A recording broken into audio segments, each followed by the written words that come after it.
La USAF planea retirarlo hacia la década de 2030, sustituyéndolo por un caza de sexta generación. No se construirán más Raptors, así que los existentes reciben mejoras puntuales, mejor electrónica.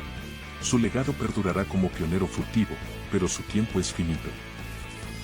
De hecho, nunca fue exportado, así que es un arma exclusiva de Estados Unidos.